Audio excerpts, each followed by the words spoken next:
what are the rules of the algorithm? Okay, you need video content. You need those first 3 seconds to like really hook people. So I think it's taking some of that back and being like, actually, what do I want to create? What does the rules look like for my project and for my personality and that I feel are sustainable?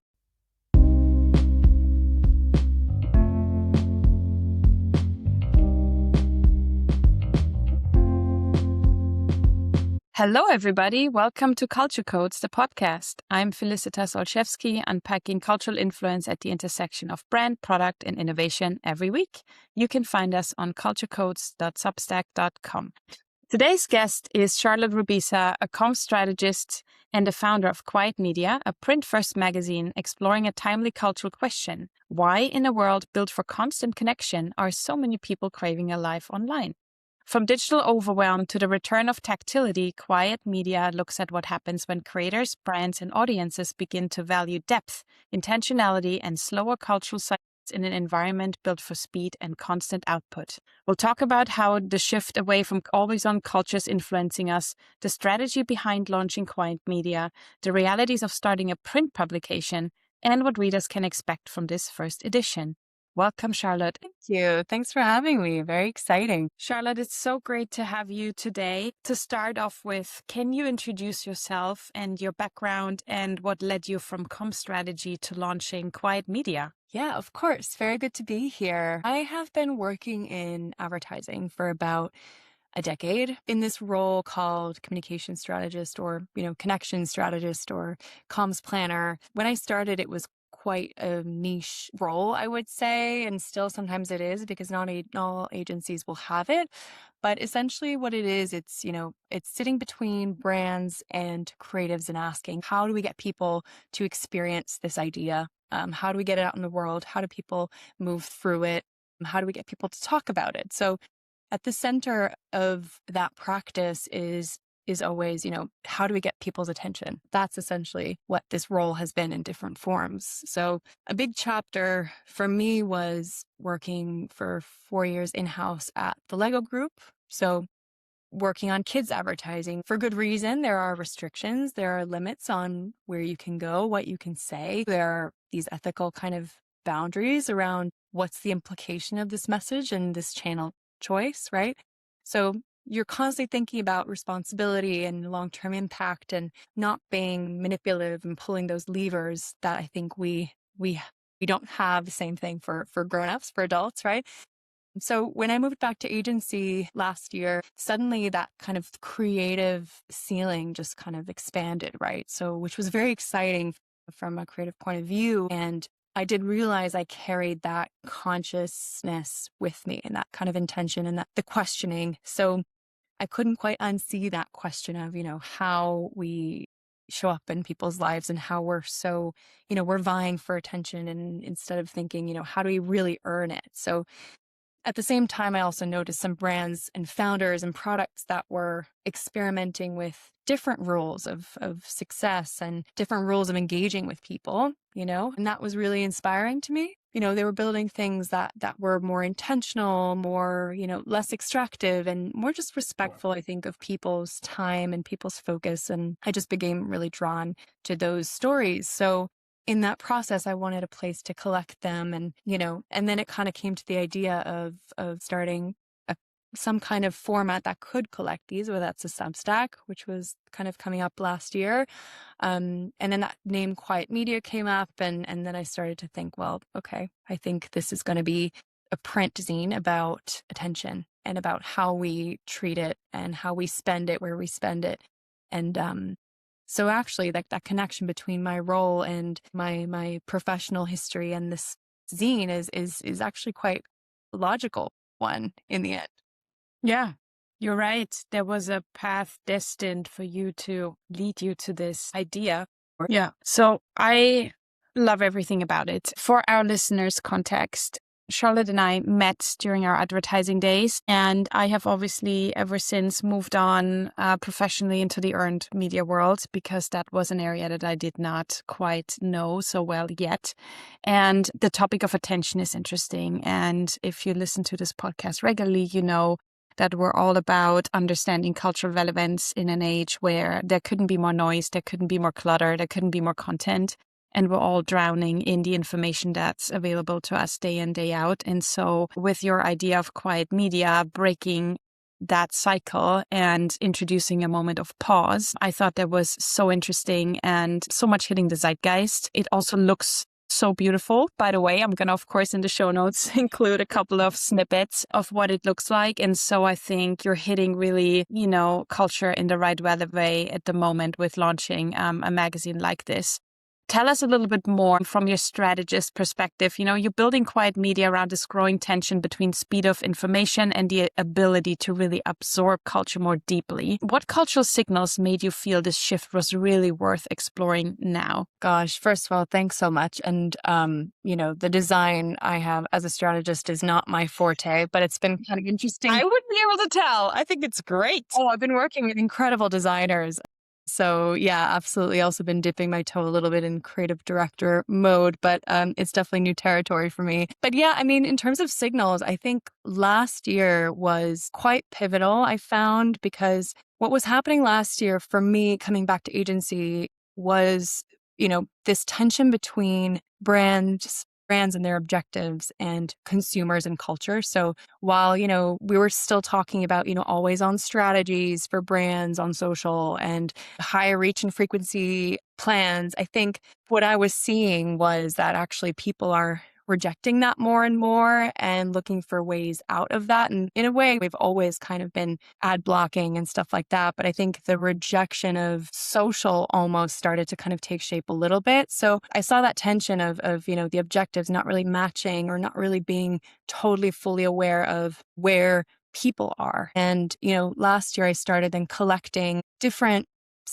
stories of brands and initiatives and people that were doing things quite consciously and aware of where this attention was going and actually not really playing with attention. So just building things because they wanted to build things in a way that felt really natural to them. There was a few kind of, as a strategist, buckets that I started to look at last year in terms of just themes and things that I was kind of keeping an eye on. So the first was products. So hardware, software, people who were building things that were designed to be used less, for example, or without those kind of addictive algorithms. So, for example, I've done a Q&A with the co-founder of the Light phone. And, that's a great example of a product that has been around for, a decade. So before this is a trendy thing to do, to use your phone less and to put boundaries on it, it's a core value of those founders and what they believe in the future they want to build. So products is one. Another thing was communities. I started noticing a lot of these run clubs and people meeting up in bookshops and like this kind of turn to, tactical and practical. And, the only way also with this like AI slop narrative last year was the only way something is real is if you're able to go there and talk to someone or touch something. And that offline trend and that community angle became really important too. So I started collecting that too. And then brands were another part of that. I think certain brands have been so ahead of the curve. A lot of them actually have a lot of the early inspiration were in fashion and luxury because luxury will naturally lend itself to being exclusive, being exclusive means you're not everywhere. And not being everywhere means sometimes, you're not allowing phones at your shows or you're not on social media. Like there are those choices from a design perspective that are made that are naturally quiet media in its ethos, essentially. And then also language, I think on the point of slop, I think that became too, right? Like last year, part of the conversation of bed rotting and AI slop and some of this language too makes you think like we're normalizing this, or it's kind of funny, it's kind of funny. There's all these memes about it, but it is a signal of something deeper and a reflection of our society as it is. So I think that was like, okay, there are people who are building the antithesis of bed rotting who don't encourage that essentially. So I think that was part of the full picture anyway, that made up a little kind of the constellation of signals essentially. That's so interesting. I held a lecture at Centro St. Martin's last week full of students that are strategists and innovation brains. And two things in that rapid ideation session I did with them, where one, all of the ideas or sort of like opportunity spaces that they came up with were offline. There was not a single digital idea in there. And secondly, generative AI did not come up at all. And that was really striking because this was a room full of Gen Z. Secondly, I read this week, and I think it was in Rachel Carden's link in bio newsletter or in one of her Substack notes, that the same people who are watching fruit AI slop are the people who are complaining and commenting when brands are using generative AI in their content and advertising. Right. And I thought those two signals were so striking based on what you were just saying and the things that you were observing. And what is interesting about quiet media is that it's offering an alternative. It doesn't look at things black and white. It doesn't say you have to now be offline and disconnect and never look at your social media, or all of these things again. But it gives you an opportunity to interact with something on a deeper level. What do you think that people are looking for with this desire to escape the overwhelm, if you so will? Is it rest? Is it focus? Is it presence? Is it privacy? Is it meaning? Is it a return to self? What do you think is some of that human driver that sits underneath? Yeah, it's probably some of all of that. I think we have gone so far into the extreme of, the digital realm and our identities there, our connections there, our professional selves and how we present ourselves, our interests, everything is kind of on display. And I think that's kind of been for our brains quite a lot to take, the fact that you're constantly needing to keep up and consume all of this information. I don't think we're made to, digest all of this input as quickly as we are kind of being asked to, or kind of putting ourselves in a situation, because, and this is what you mentioned really is core part of quiet media too. It's actually sitting in the middle. It is not condemning people from being online. Nowhere in the zine do we talk about going offline, getting rid of Instagram, like none of that. I think actually that consumption process is really important. And I've made friends online. I think you discover ideas and new places. And there's a lot of great discovery that happens in this online world. So for that, it is one of the best technologies. The problem kind of comes when we start to leave it at that. So we just kind of take the input, we take the input, we take the input. You get the dopamine from, saving a recipe or sending a reel but there's no digestion of that input. So we're kind of lacking the other side of that, which is the creation part. So that consumption is great, but it needs to be matched and it needs to be kind of followed by a practice of creation and using that input, whether that is like a small thing, like wanting to try the cafe and sit in the sun around the corner, or something bigger, like you want to write about this thing because you read it, something that was really interesting. So you just want to put a couple words together. I think there's a spectrum of what creation looks like, but that's where I think people get a bit tired and anxious because we can't hold all of that. There's just so much and it's never ending. And every spare moment we're filling with more input instead of kind of using that idle moment to process, to connect, to make sense of things. So I personally feel that very much, that if I don't make time for the processing of the input, I feel quite anxious and I feel like I'm missing something. I'm consuming, but I'm not creatively nourished at all. So that's kind of what we're also encouraging through the zine too. It's yes, it's an analog format. It's old school as a format, but it is about innovation. It is, the next phase should be back to that, the relationship between the consumption and the creation. 100%. And I'm just catching myself, thinking about when you're saying things like, oh yeah. And then in the moments that we have that are sort of like morass, you're right. Then those are usually the moments when I try to catch up on the Substacks and the conversation and the things, because in the day-to-day it doesn't allow for it. Yeah. But you're right. I think that's also why, and maybe I'm not sure if this is a heightened trend here in the US, but this desire to the extreme wellness things that are going on here. And I think some of these things, I do think that what you said earlier about community and getting together offline, and especially younger generation who have been growing up during the pandemic and didn't have that in-person connection, I realize it with clients as well of how much in-person FaceTime gives the human, the human being. And it's really interesting to see that in a time and world where we have more screen time than ever, that is sort of like returning. When it comes to media and tactile media, what do you think is it that makes it so relevant now, especially in a time when people are still so much living on their screens? Why do you think tactile media is having a moment? Gosh, so interesting. I mean, first of all, I think post what you said earlier, I think post COVID, we've never fully regained that balance. I think COVID has been like a big drive, like for client meetings, right?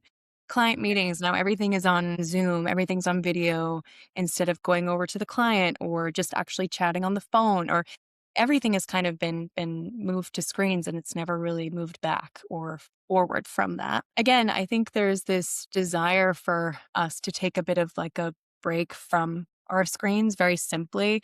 In speaking to some of the magazine makers and shops that I've met and connected with through this process, they are seeing an increase in projects like these that are handmade, that take time. I think there's a sense of, you work a lot with trust, right? And the theme of trust too. I mean, speed is kind of sometimes at odds with that. Like if you're really fast to ship everything and you're fast to like be first to market and you have a new post out every day and there's like, an extreme amount of volume, Mm-hmm. that I think becomes less of a you become less trusted than someone who is actually like taking time to create something slowly, making sure that the thing that is coming out in the world is the correct thing, that Yeah. done the diligence. We're talking a lot about taste at the moment too. It's like, how do you communicate taste Yeah. in a kind of a slower pace? So I think there's a sense of people wanting to go deep again. And, we've been told the opposite. We've been saying that like our attention spans are shorter than ever before. But I think it's the opposite. I think people are really craving depth and we just need to give them opportunities to dive in. Mm-hmm. And print is one of those incredible formats that allows you to do that, to come back and to revisit and to go away after you've read a piece and think and digest and discuss and come back. So I think that the slowness of creation almost makes people feel like maybe it's worth trusting. Yeah, that's a really good point that people are ready for it and they're just looking for, I guess that's why platforms like Substack are becoming so popular because there's a return to long form. There's a return for this for deeper engagement and discussion. And I think the not only print but media in general is catching up on that. Yeah. I think that's really interesting. Yeah. How did you, in your, new hybrid role as sort of founder, creative director, strategist, how did you manage to create something that felt really new and fresh, even from a look and feel perspective, versus just tapping into nostalgia and the return to tactility? Because I feel like what you're presenting is something it's just like a new take on something versus going backwards. Mm.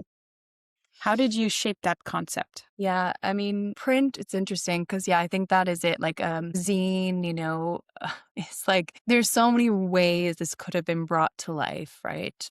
And if you look at a lot of the kind of an anti inspo for me was a lot of the trend reports that come out pouring out of the industry at the end of the year, where you look at a trend report and it promises all this great content, but you cannot read it. Like, you literally cannot read it because Too there's dense. Yeah. like text here in that direction and this way. And then there's like, Yeah. I think it's just like overly art directed where it looks amazing. It looks amazing. But what are you prioritizing here? Like, do you want people to think like, oh, cool, let's, this looks amazing? Or do you want people to dive in?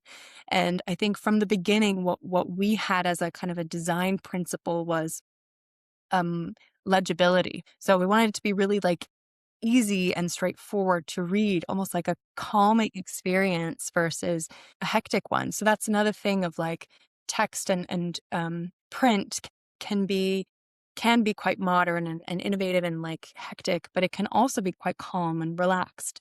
So Yeah. I think the format doesn't necessarily show you past or present, if that makes sense. I think you have like the way that you approach that format, the way that you approach the content within that format does that for you. In the case of quiet media, I think that legibility was really key. And I think working with people, a lot of the contributors in the zine are, from varied experiences and backgrounds and geographies too, but the orientation is the same. So the orientation is, that we all have this feeling of overwhelm and saturation of digital life, but we're all trying to build something different.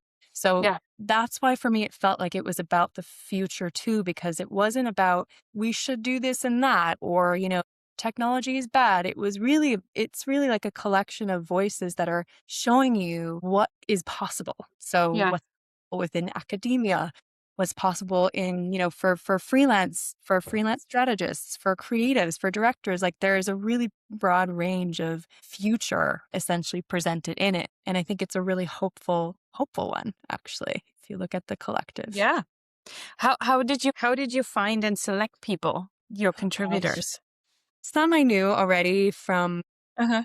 courses that I did, or I joined Substack last year, like many people. I was part of that surge probably. And I met, I think some of the first people I started following on Substack, I was just very inspired by their writing about, building better futures and how they're doing that. And actually, they're running consultancies, or I think they're writing. I found a couple people from that first wave of my Substack experience that became also friends, and who've contributed to that. And then there's also people who I reached out to kind of out of the blue because I just read, an article that they contributed to, or a thought that they had, or, the Light Phone, for example. I had been speaking to them probably for about 3 years, trying to get something. Something resonated with me already that early on, but we never managed to actually work together or get anything off the ground. So it was just kind of emails and conversations. And then this was actually another opportunity for me to reach out to them and be like, "Hey, I've got this thing, and I would love for you to be part of it." So it was really incredible experience actually making that collection of people, because in a way it was like knocking on open doors. I think everybody has something to say about this theme, and especially if there are already people who are writing about it, working on it in that general direction. That was basically one of the visions I had, was to make sure that everybody is facing the same Yeah. future, essentially. Yeah, yeah. That's so interesting. And I guess when you selected them across this vast spectrum of different fields of writing, how did you think about who's on the other end? Who's your audience? Who's supposed to consume this? Who is it really for? Who is quiet media for?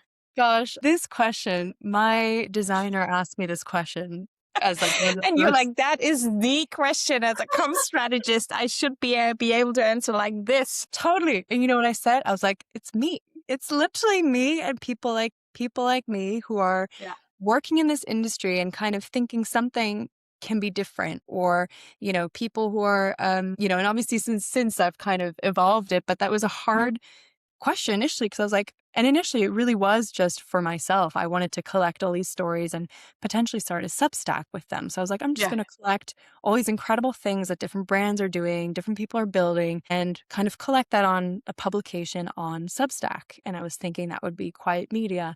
And then when I started to think about the format, which is again a comm strategy question, what is the most, what is the way to bring it to life that is most in line with ethos? So I immediately then went to print, and I was like, okay, let's just see how we get on, and I have to say the frame did not properly form around this project until probably halfway through. I did not set out to create, a magazine. It was absolutely not, I was like, yeah, I'm going to do this little project. I feel like I need a bit of output, and throughout the process, it's really taken shape, which is also quite inspiring, I would say, to myself too, because it's actually you don't need to know what the end is. You just need Yeah. to take literally one step. Yeah. And, it kind of appears from there. Um, yeah, that's You're in maybe the a bit. messy middle for a long time before. Yeah. Yeah, yeah, yeah. So, but yeah, I mean, and also from now, when I'm thinking about quiet media and the audience, it's the way that I'm building this zine and kind of the identity of it is it is not for everybody. And Yeah. I don't want everybody to see it. I don't need everybody to buy it. I just need the right people with the right attention who are interested, who are open to this kind of thinking, this kind of idea to potentially consider it. So that Yeah. really, also influenced the way that I built the kind of the social presence and how I started to think as, like we say, print first publication, because that is the only place you will read the writing and Yeah. see the full thing. Um, and then we have Substack as like the basically the digital cousin, which is like telling you a little bit about the thinking behind and like the behind the scenes and additional thinking and the evolution throughout from edition 1 to edition 2 and in between. Yeah. But Instagram for me is like, it's just a window into the project. I'm not going to be spamming people. Sure. I'm not looking for a million followers. It's really just living the values essentially of the zine as well, as much as possible. I love that. That's such an interesting antidote to how algorithmic culture works these days. And I hope that can become a little bit of a new, I don't know, direction, for people in terms of how they're thinking about the quality of content and the depth of engagement versus, hitting the impression and the follower count. Yeah, but that's also where, like where that kind of expression comes from of like creating for the algorithm, Yeah. creating for the 100%. algorithm, because what are the rules of the algorithm? Okay, you need video content. You Yeah. need those first 3 seconds to like really hook people. Like there's a lot of storytelling rules that we're taking from the platforms and from the Yeah. algorithms. So I think it's taking some of that back and being like, actually, what do I want to create? Yeah. What does the rules look like for my project and for my personality and that I feel are sustainable? Yeah. 100%. What do you think in all of this? It sounds like all of this has been coming to you so easily, and then you found all these great contributors and your designer. What have been challenges in doing a project like this, creatively or decision making wise or logistically? Hmm. Or maybe Challenges. none yet. No, there definitely have been Getting it challenges. into stores. I would have to say, well, first thing that comes to mind for me is the event. So we're launching with an event, Mm-hmm. and I think I had initially the launch date for me for Quiet Media was end of December. It's now end of March. So, we were pretty You were much. like, now I know how this works with these planning cycles that my clients have. Oh, no, I was like, oh my gosh, wow, okay, I see. And also December, bad idea to launch in December anyway. Mm. But I think, first of all, the finessing and the finalizing of the project has taken more time than I thought. So I was like, I've got all the content. I've got my designer working on, the layout and the cover. We've got that was another learning, was like all the paper types and printing methods and all that stuff as well. But Mm. yeah, that finalizing of the project when it's all there just took longer. And then also just event space. So I think I emailed 20 different venues, like cafes and wine bars and proper event venues, and just to see like, okay, I've never put on an event in London. Like, what does it take? And I would be getting quotes back for an evening, for like, $2.5 grand, $4 grand. Like I was like, I don't feel right paying more for the event venue than I'm Yeah. paying for making the actual thing, So that's a really big learning for me of like, okay, actually spaces might be a gap in the market too. Like if people have a creative project, a really big hurdle is finding a place, a space for it. So that was we finally landed somewhere, which is really an incredible space. But yeah, and then also I would say we're going to be stocked basically in two mag shops in London at them too. So I had emailed them and I hadn't heard back. So I was like, okay, maybe it's a no, And then I was like, look, I'm going to go by and give them a copy now that I have a copy to give them and follow up in person. And I went in and they hadn't even seen my email. So like they were like, You were like, really this good. Like, proves my concept. yeah. I was like, guys, I sent you a very thoughtful email with all the detail you might need. So that too, it was like, a lesson too, and just like, it's probably not a no. Most of the times Yeah. it's like you just have to find the right person or the right place or do it in a certain way where it becomes an open door. Yeah. I think that's you're right. I think that's so true. And it's fascinating that that's what it took to get it in the door. I mean, talk about, delayed gratification. I think what's so, just when you were talking about the books, the magazine stores and bookshops that you got it in now, I'm thinking about this one store. I think it's in Borough Market or one of those streets in Hackney. There's like a magazine store I used to go to during my times. And it's funny because I have a store here now in Beverly Hills. And one of my favorite magazines is The Gentlewoman. And in the US, it takes time until we can get it here. So when the issue comes out, it comes out once a quarter. I have to actually wait until I can get it here in the US. And then it's so popular that it's quickly sold out, right? Which also I did not expect because I was like, yeah, there's probably some collectors and magazine readers, and we don't have that many magazine stands, but it's one of those. And so I have the phone number of the guy, and he texts me when it's here, and I have to put in a reservation for the magazine. And I love it. It's like a hype drop. It takes time until they get it here, apparently. And even if they have it, it's so popular that it's sold out quickly. And so that made me think about, wow, it's still like such a big thing for people. And I like actually this aspect of I have to wait. I cannot get it instantly. And then I have to engage with it, right? It's like this thick. So you read it over a couple of days. Yeah, so true. And it's so well put together, The Gentlewoman. Such a great magazine. Such a great magazine. Also, looking at the evolution, I think of these kinds of magazines is really interesting too. Like how they evolve from issue to issue. I think they're in such a great place now. And yeah, I love those kinds of things. And then that too, to your point, like it just takes time. There's no sense of rush when you're kind of being rushed everywhere else. And yeah, I think it's a choice to engage with something deeply and to trust that your time is put in the right place. So you're kind of trusting someone with your time too. So that's the curation, I think, element that we were talking about, right? It's like, I trust the gentlewoman, like the fact that I will pick it up and I'll read something great. Like I just It's know. the curation and the taste making bit, right? That you were mentioning earlier. Yeah, for sure. Yeah. I'm now curious what your favorite magazines are. Maybe that's for after the podcast. So you just talked about the launch event that you're going to have in April. When and where will Quiet Media be available, and how do you want people to engage with it? You also mentioned a Substack account. Tell us a little bit more about what the world of Quiet Media will look like. Yeah. So, we're launching on the 2nd of April with the in-person event in London. And that's going to be the first kind of batch of zines. I think quite intentionally, I wanted some to be available through kind of IRL distribution. So that was kind of a key place for it.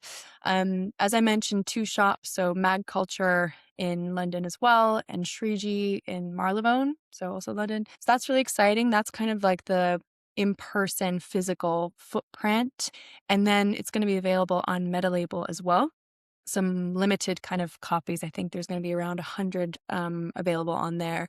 And then for the rest, I'm kind of keeping some too for a few more things I've got planned for the next couple of months. So one, the Quiet Media supper club or dinner. So where we're going to kind of invite people who are working and thinking in this space to come and have a beautiful meal and meet like-minded people. And yeah, so I'm kind of keeping some open and keeping some in a box. Yeah, makes here. sense. You're building a whole world. That's really exciting. And I think we'll drop a link to the Substack, the Instagram, and then a couple of other things where people can find it. In terms of getting it off the ground, how did you go about it? Like just, launching a magazine out of nowhere. Did you have to get that name trademark? Did you have to get a barcode for the magazine? What did you have to do? Tell us more. What does it take to launch a magazine? Oh, very good questions. And as I mentioned to you initially, I really didn't want this to be a big thing. I had people telling me like, oh, you should get an ISSN number for the mag.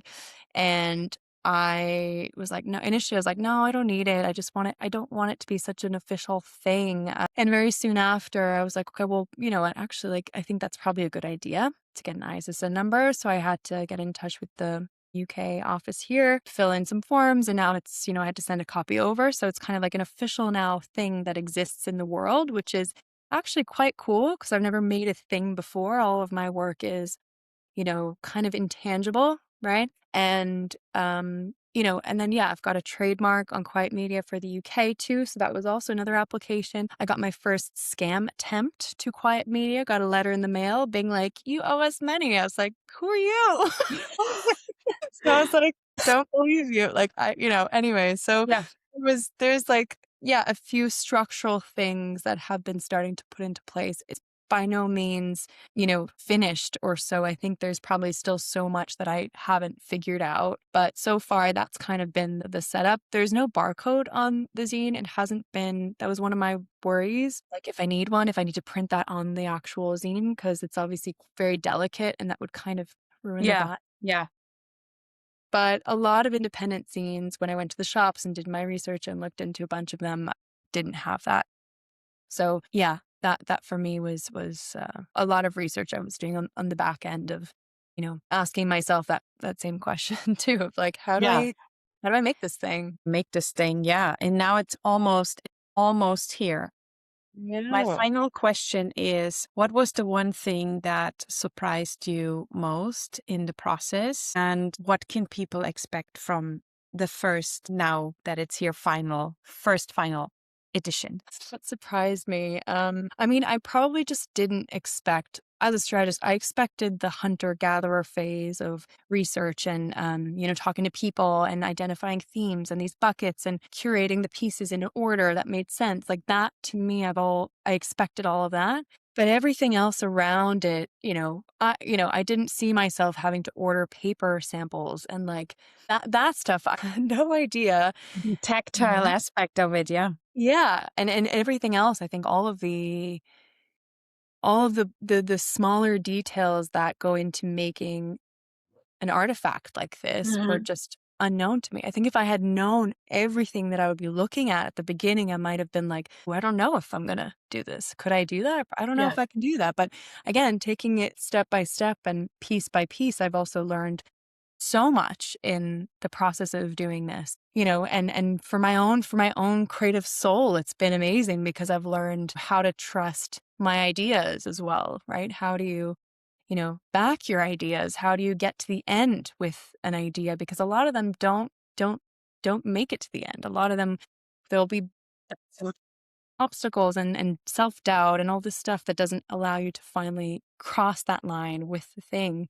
So that has been a real surprise, I would say, to me. And I think for the first edition, it's the inaugural edition. So there's necessarily no theme or anything. It's just all kind of around this idea of, building better relationships with our online and offline selves and building better futures. So I think that's kind of where this theme is going. And, we've got 15 incredible contributors who all share that orientation, as I mentioned. And yeah, and I think also I hope people enjoy the format. I think there's different kinds of formats in there. So there's Q&As and there's more interactive pages, and there's essays, and there's more philosophical pieces and more practical tips. So it's really, there's something for everybody, I think, in there. And I invite everybody to kind of explore it and to have their own journey with it. I hope to get the feedback as well. Amazing. I love that. I love that you started with something for yourself